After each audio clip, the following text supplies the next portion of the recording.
what's up? It's Rich here with Statifying Football. These are the Week 1 college football games. There's a game, I have a few different videos. There's one game on Wednesday, a bunch on Thursday, a bunch on Friday, a bunch all Saturday, Sunday, Monday, so I'm going to break it up into videos.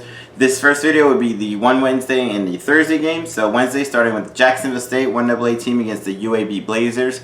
Coming off a 6-3 season, they made the third straight CUSA championship game there. They have 16 returning starters. They were actually 29th in rushing offense last year and one of the best defenses in the country. 26th in scoring defense, 35th in rushing defense, 7th in pass defense, and 7th in total defense. They have two quarterbacks coming back. Tyler Johnson should be the starter. He was kind of hurt. While he played, he passed for 843 yards, 7 touchdowns, and a pick. Bryson Lucero, he did okay. He had 7 touchdowns himself, but he threw 8 interceptions. They're better off with Tyler Johnson. They shouldn't have much trouble with that game there. UAB should win against Jacksonville State. All right, going on Thursday, a decent game with Temple Owls and Rutgers Scarlet Knights. Temple coming off a 1-6 season. They only have 10 returning starters. They have a really good wide receiver in Jaden Blue, who had 41 catches for 371 yards and 5 touchdowns last season in a shortened season. 2 years ago, had 95 catches for over 1,000 yards in. They do have a pretty good quarterback in DeJuan Mathis, who was a Georgia guy. He started their opener last year, has a lot of talent. He's transferring there, so he should up that talent level at the quarterback position. You have Rutgers, they were more competitive. They were only 3-6 last year, but they were competitive. They had 19 returning starters, all 11 players on offense. Quarterback Noah Vedra had a decent year, 1,253 yards, 9 touchdowns, 8 picks. Linebacker Olakone Fatakasi, one of the best in the nation last year with 101 tackles in only those 9 games. And strong safety Christian Eisen had 4 interceptions. I think Rutgers should be able to win this game. Temple, they had a down year last year. Normally they're at least a bowl team, but it seems like Rutgers may be on the upswing there. So I got Rutgers winning that. All right, then you got the Citadel against Coastal Carolina. Coastal Carolina had one of the best seasons, one of the most surprising seasons last year. They started 11-0, and they lost an awesome game in the bowl game to Liberty. They finished 11-1. They have 19 returning starters on the defense. By far, maybe the best team in the Sun Belt. One of the best teams in the Group of 5, possibly could get a Group of 5 nod this year. They were 18th in scoring offense and 19th in scoring defense. Quarterback Grayson McCall, he was a freshman last year, passed for 2,488 yards, 26 touchdowns, only 3 interceptions, and ran for 569 yards and 7 touchdowns. Wide receiver Javon Halai, 65 catches, 998 yards, and 10 touchdowns. And one of the better cornerbacks in the country statistically speaking, DeJordan Strong with 5 interceptions. I don't see them having much trouble with the Citadel. They should blow this one wide open. All right, Long Island against the Florida International Golden Panthers. Panthers, they were 0-5 last year. They couldn't get anything going offensively or defensively. They do have 16 returning starters, which should help them a little bit. And they have a really good running back in Devontae Price, who in those 5 games did run for 591 yards. So in a full season should be a lock for 1,000 yards. And I think they should be able to get their first win here against Long Island. All right, one of the biggest games definitely the biggest game of Thursday, and one of the bigger games of the weekend. Boise State Broncos and UCF Knights, 2 of the best Group of 5 teams over the last several years. Boise State's coming off a 5-2 season, 16 returning starters, 27th in scoring offense last year. They do have a new head coach, Andy Avalos, who's never been a head coach before. They have a quarterback, Hank Bachmeier, 1,150 yards, 6 touchdowns and 2 picks. He has kind of trouble staying healthy, but when he's healthy, he's one of the best quarterbacks in the Mountain West for sure. They have George Holani, who was kind of injured and sat out a lot of last year. He was a 1,000-yard rusher 2 seasons ago. And have a good receiver in Khalil Shakir, who had 52 catches, 719 yards, and 6 touchdowns. UCF, they finished 6-4. They had one of the worst defenses in the country, but they were 8th nationally in scoring offense and number 2 in total offense. They have new head coach Gus Malzahn, who knows what to do with an offense. He was great at Auburn, putting offenses together, took them to a national championship appearance there, and always had really, really strong teams. Dylan Gabriel, one of the best quarterbacks in the country, 3,570 yards, 32 touchdowns, only 4 picks last season. Jalen Robinson, 55 catches, 979 yards, 6 touchdowns. This should be a really great game. Both teams have new head coaches. Gus Malzahn, like I said, he's a proven head coach. Boise State, they always play teams tough. When they play, higher teams, I guess you could say, they always play them well. Boise State does have to travel across the country to Orlando. I think this may be a slightly bit too much. I think Dylan Gabriel should be able to do pretty well against Boise State. It might be a close game, but I think UCF will end up winning in the end. But it should be a fun game to watch there. All right, then you got Western Illinois and Ball State. Ball State, they went, surprisingly, they were 7-1, won the MAC championship. 17 returning starters. They were 25th in scoring offense last year. Quarterback Drew Plitt, 2,164 yards, 17 touchdowns, only 6 interceptions. Wide receiver Justin Hall, 65 catches, 665 yards, and 4 touchdowns. They shouldn't have much trouble winning that one. Wagner and Buffalo, they went 6-1. They have 14 returning starters. They were 5th in scoring offense last year, 30th in scoring defense, but they have a new head coach. Their head coach late in spring went to Kansas, and they got a new one. They have quarterback Kyle Van Treese back, 1,326 yards, 7 touchdowns, 3 picks. But it's more about their running game. And only the, 7 games they played, their top runner ran for 1,000 yards in them. He had 1,000 yards by game 5, I think. He's moved on to the NFL, but their backup, Kevin Marks, he ran for 741 last year, and he was a 1,000-yard rusher 2 seasons ago, so they should still be strong at running back there. With the new coaching change, I'm not sure how well they'll do in the MAC this year, but they should at least be able to get by Wagner. All right, Weber State and Utah. Utah only played 5 games this year, but they did go 3-2. They have 18 returning starters. They're one of the favorites to possibly win the whole Pac-12. They have a really good transfer quarterback in Charlie Brewer, who put up lots of really good statistics at Baylor and should solidify them. I don't think will have any trouble with Weber. All right, USF and North Carolina State. This is a big game for USF. They're coming off a 1-8 season where they really couldn't do anything right. They have to travel to North Carolina for this one. They do have Miami transfer Jaron Williams, who a couple of years ago started to play for the Miami Hurricanes and did pretty decently for them. So it should be an upgrade at quarterback there. NC State, though, they had a strong year last year. They were 8-4, made a bowl game. They have 17 returning starters. Devin Leary is their quarterback. They kind of went through different quarterbacks last year because Devin Leary was hurt. But when he was in, he had 8 touchdowns, only 2 picks. They have 2 really good running backs in Bam Knight, 788 rushing yards, 10 touchdowns, and Ricky Person ran for 643. One of the best linebackers, maybe in the country, in Peyton Wilson with 108 tackles.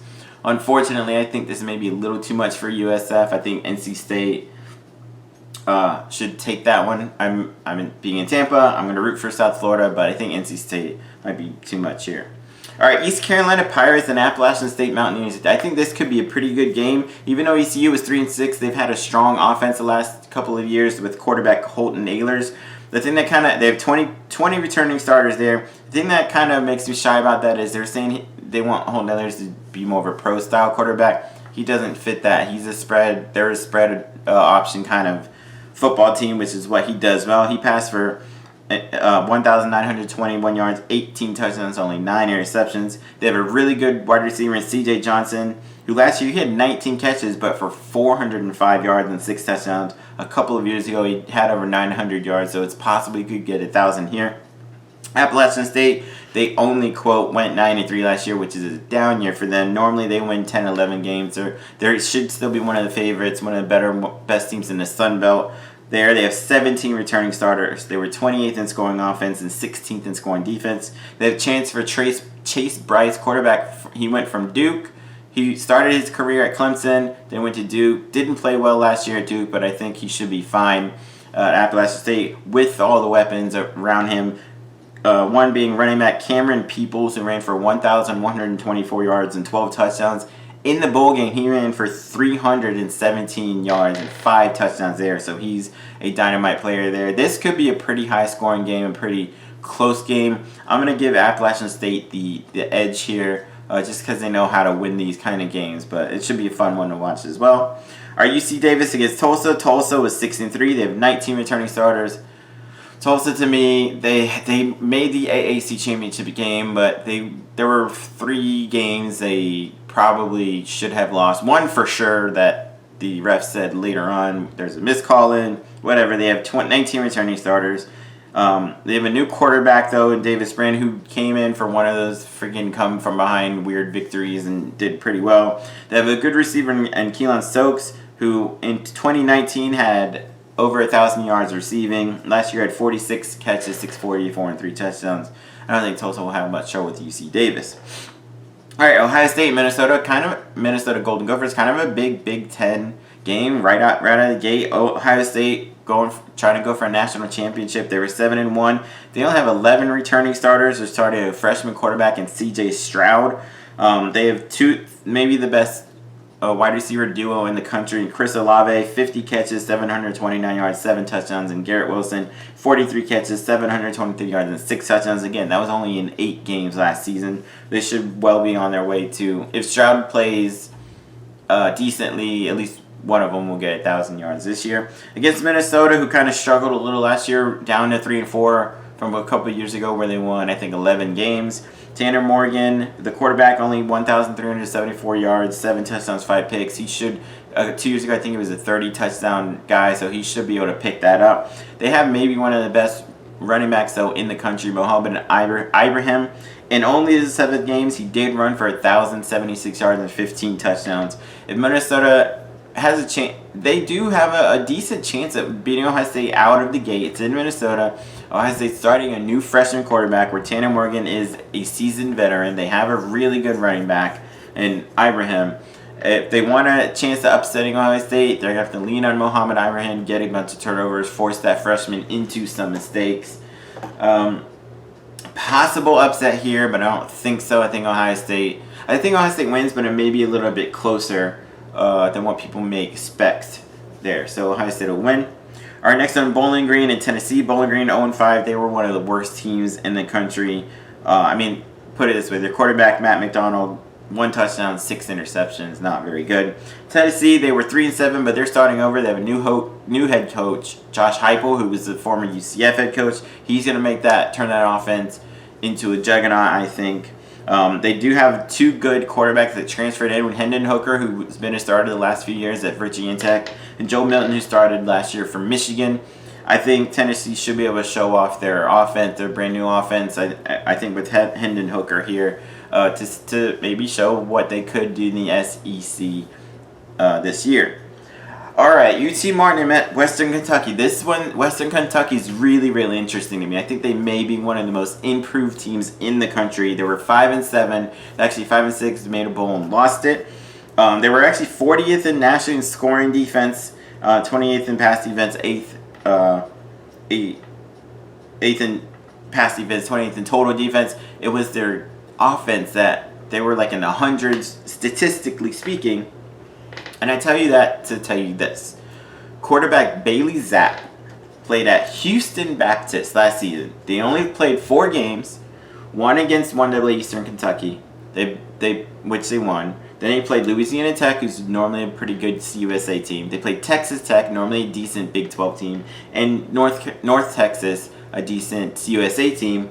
In those 4 games, Bailey Zapp against Eastern Kentucky, 380 yards and 3 touchdowns. Against Louisiana Tech, 406 yards, 5 touchdowns, and 1 pick. Against Texas Tech, 567 yards and 4 touchdowns. And North Texas passed for 480 yards and 3 touchdowns. And only those 4 games, 18-33 passing, 15 touchdowns, only 1 interception.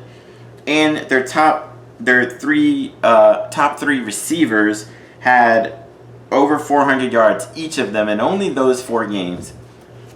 And the reason I'm bringing up Houston Baptist is the offensive coordinator from Houston Baptist, the quarterback Bailey Zapp, and all 3 of those top receivers are all transferring, going to Western Kentucky this year. I think they may be one of the most improved teams in the country. They could be, with that offense, if they get everything clicking and going the way that he did in those 4 games against good competition, I think they blow out UT Martin, and I think they may be one of the favorites in this USA for sure.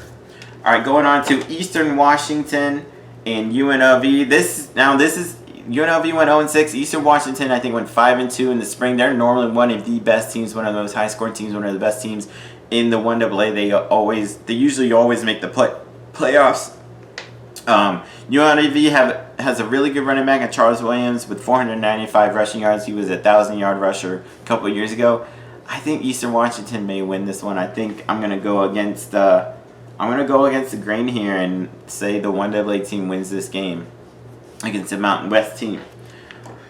Then you got Houston Baptist against New Mexico, that same team I told you about a couple earlier. New Mexico went 2-5 last year. Bobby Cole ran for 423 touchdowns in those games. They have transfer quarterback Terry Wilson from Kentucky, who was a very good quarterback for Kentucky the past couple of years. I think it seems like Houston Baptist is starting over. New Mexico should be able to win that one, but who knows? Houston Baptist could reload as well there, but I think New Mexico gets that victory. Then the final game of Thursday night, Southern Utah and Arizona State. Arizona State is one of the favorites to maybe even win the entire Pac-12. They only went 2-2 last year, but they lost by 1 to USC and by 7 to UCLA. Or 12th nationally in scoring offense and 32nd in scoring defense. Quarterback Jaden Daniels had 5 touchdowns and a pick and ran for 4 touchdowns in those games. I think 2 years ago he only threw 2 interceptions all year, so he doesn't turn it over, and he's very good, very talented with the ball. Defensive end Tyler Johnson, one of the top sackers nationally. He had 5 sacks, like I said, in only those 4 games. They should not have much trouble with Southern Utah there. So those are my picks and previews for the Thursday game. Check out my other videos for the Friday and all the rest of the games. Peace.